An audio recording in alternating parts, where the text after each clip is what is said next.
Yang perlu kita beri perhatian ayat ni, innal ladzina yatluna kitaballah ini, sesungguhnya orang-orang yang membaca kitab Allah ini, untuk saya kait dengan menghasilkan takwa tadi. Membaca kitab Allah ini, yatluna kitaballah, tilawah kitab Allah ni dia terbahagi dua. Pertama disebut tilawatul alfaz, membaca ayat-ayat lafaz Quran tu. Ini yang biasa kita lakukan. Yang kedua, tilawatul ahkam, membaca hukum hakam. Kena amal lah hukum hakam dia. Dia tilawah ni terbahagi dua. Tilawah lafaz dia, kita baca lafaz dia, dan tilawah hukum hakam. Bila nak tilawah hukum hakam, kena faham. Sebab tu saya sebut tadi, untuk menghasilkan takwa tadi ialah membaca dengan tadabbur, tahu fikir makna apa semua. Kita tengok terjemahan, kita belajar tafsir. Walaupun kita tak tengok ketika itu, kita boleh ambil masa lain. Kita belajar tafsir, tengok maksud baca tafsir dan sebagainya. Kita boleh faham apa yang kita baca. Bukan setakat baca musabaqah, macam musabaqah tu saja. Ini satu kesungguhan kena ada lah, pasal dia kitab yang Allah kekalkan untuk kita, yang dipelihara dan tidak berubah. Makna hukum hakam ayatnya itu yang tinggal pada kita. Kena ambil perhatian yang besar.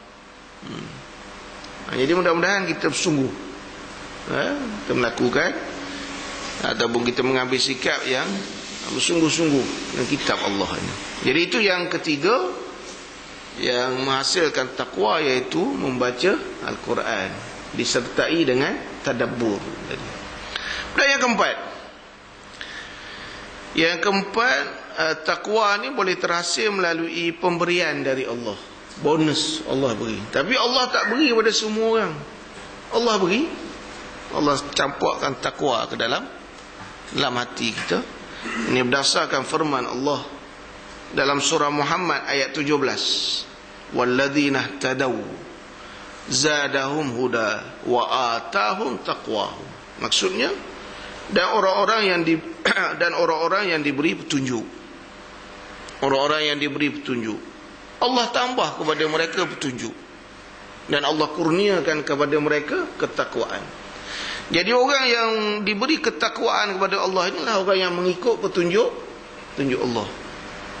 Dia hidup atas muka bumi ini ikut Quran, ikut sunnah Nabi SAW, berada atas jalan yang betul dan benar, ikut petunjuk Allah. Allah akan tambah ketakwaan. Allah sentiasa beri. Jadi kalau orang fasik tak dapat. Orang fasik confirm tak dapat. Orang yang mengikut petunjuk Allah, Allah sentiasa campak dalam hati mereka ketakwaan. Campak.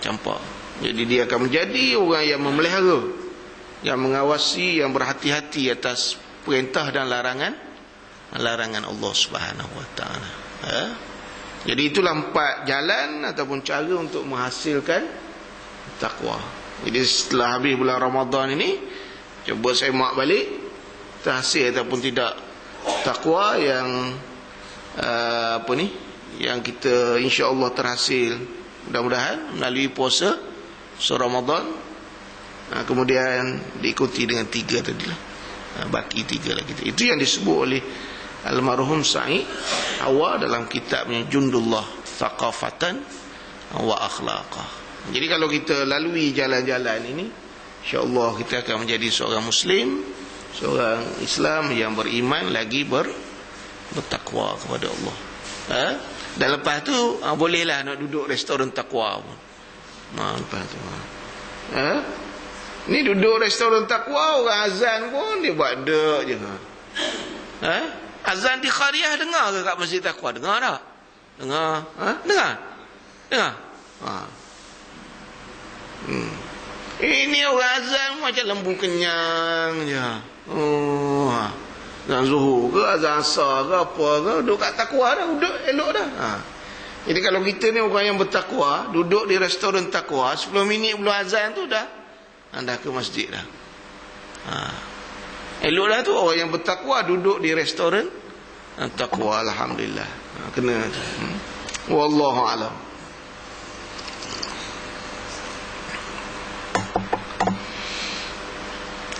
Nah, yang kedua, saya nak sentuh pada pagi ni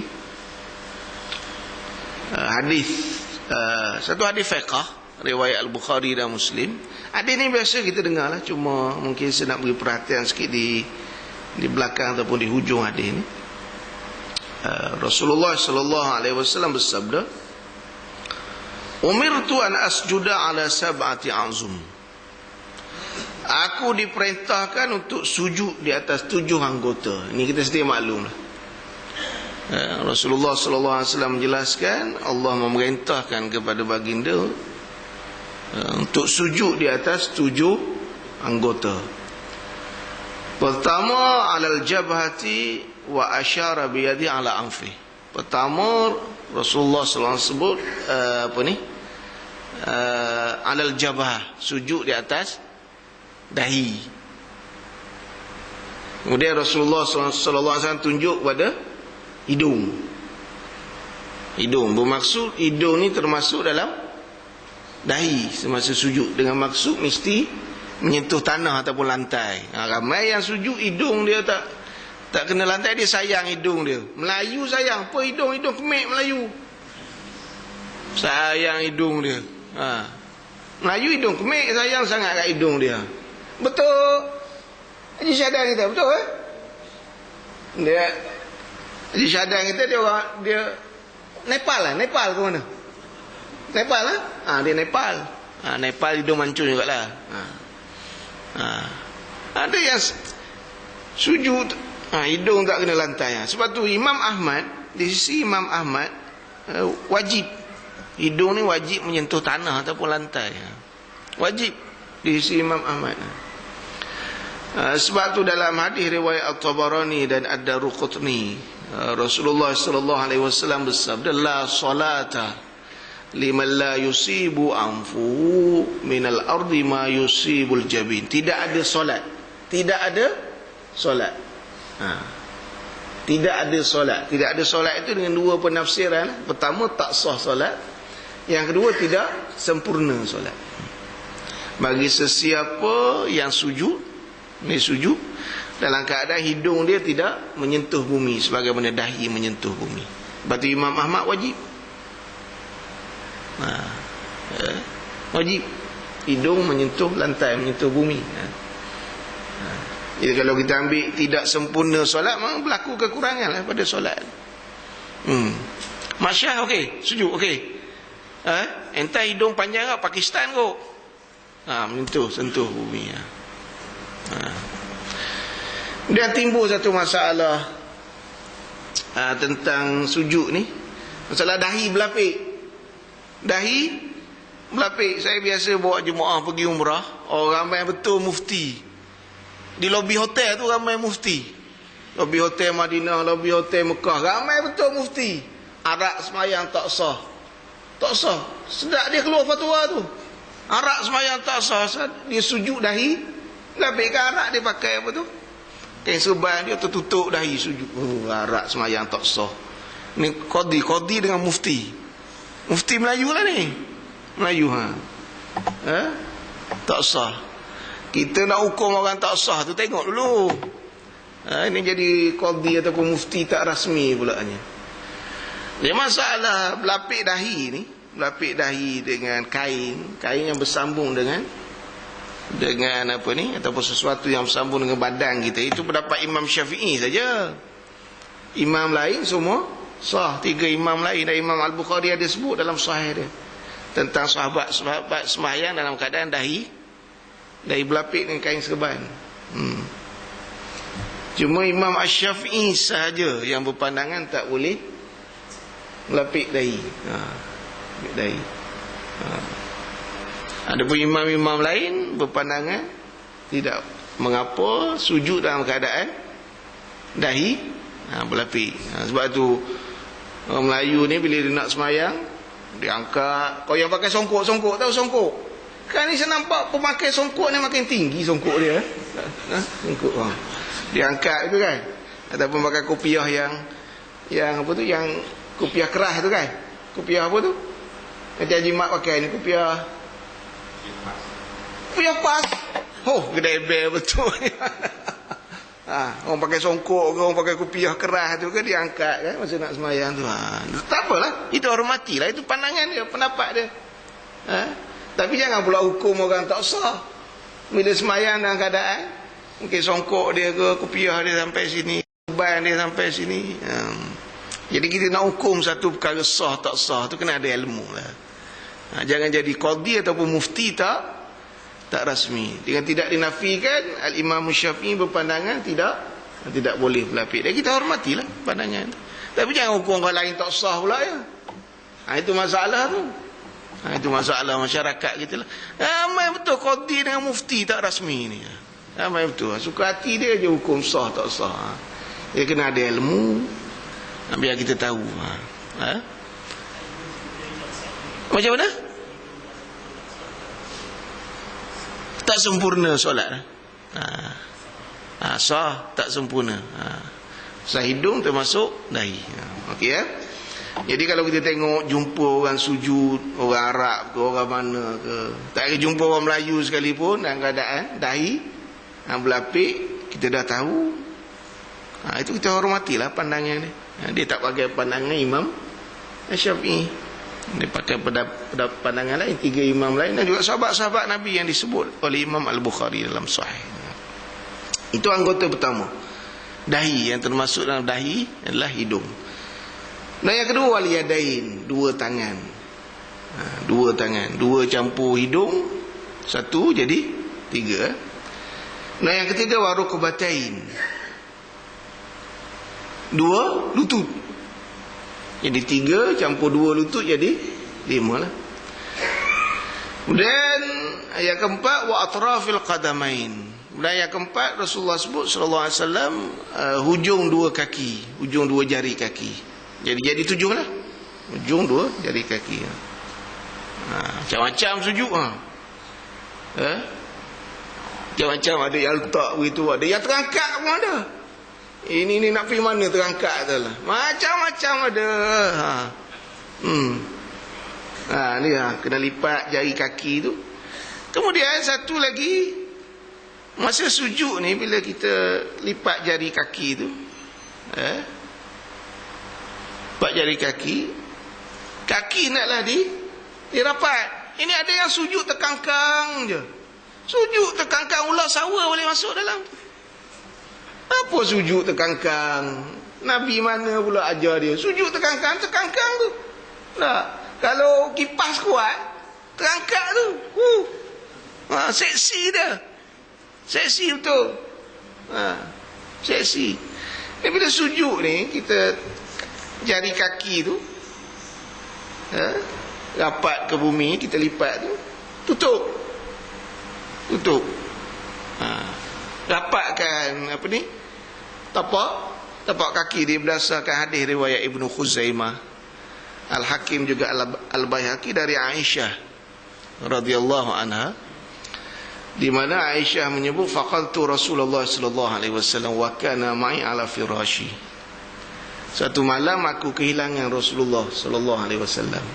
Yang malam tadi Rasulullah tidur di atas hamparan aku, atas tilam aku, hamparan. Aisyah bangun malam tu tengok Rasulullah tak ada. Wa wajadtuhu sajida. Aku dapati Rasulullah SAW sedang sujud. Rasulullah sedang solat malam.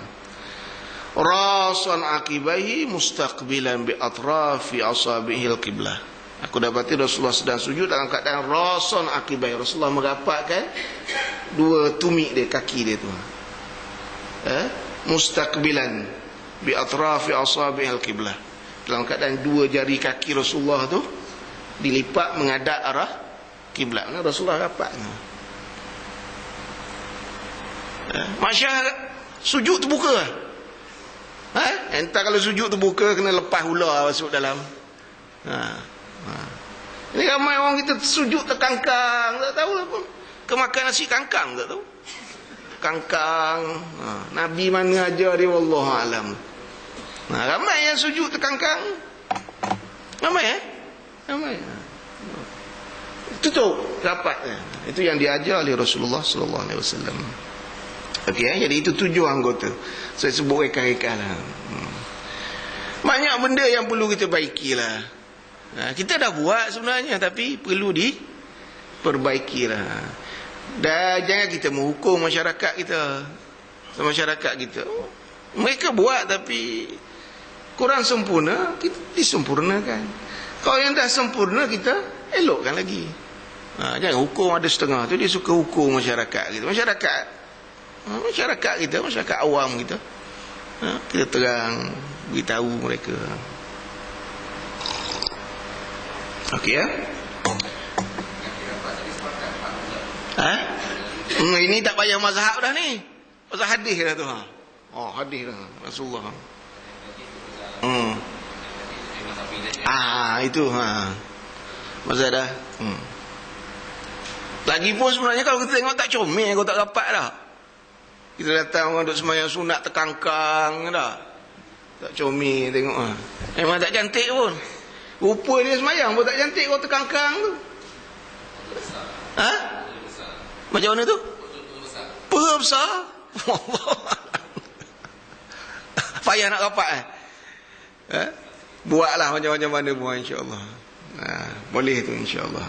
Okey Kemudian di hujung hadis ni Rasulullah sallallahu alaihi wasallam menjelaskan wala naqfita thiyaba wasya'r, dan kita ditegah menghimpun baju dan rambut.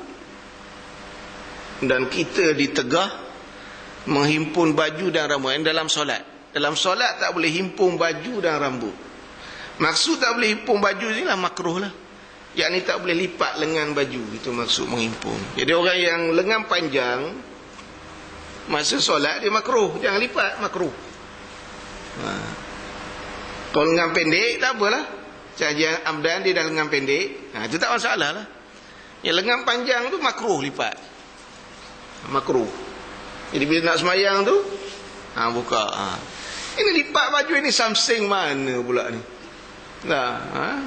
Depan Allah nak tunjuk something ke apa pula ni? Lipat beradab kita depan Allah. Lipat kaki nanti saya akan terang lipat kaki. Collar. Collar tak apa, tak ada tegahan collar. Collar itu makrek tu. Collar tak ada tegahan apa. Cuma ni je. Tapi kau nak nampak elok kan, kita tak menghadap Allah, biarlah elok sikit lah. Elok sikit. Ada setengah tu Allah menghadap Allah, letih kita tengok. Ada setengah tu datang pakai baju pagoda. Baju pagoda pula berlubang 3 atas belakang. Sajun. Nak menghadap Allah macam mana? Menghadap Allah ni kena smart lah. Ya bani Adam, khudhu zinatakum inda kulli masjid. Surah apa tu? Al-A'raf. Ayat berapa?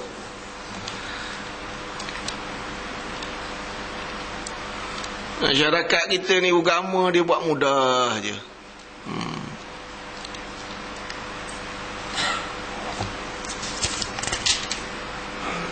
Ayat 31 Al-A'raf. Ya bani Adam, khudhu zinatakum inda kulli masjid. Wahai bani Adam, wahai anak Adam, ambillah perhiasan kamu setiap kali kamu datang ke masjid. 5 kali sehari berhias, pakai comel. Allah suruh. Al-A'raf 31. Ini apa punya kaki?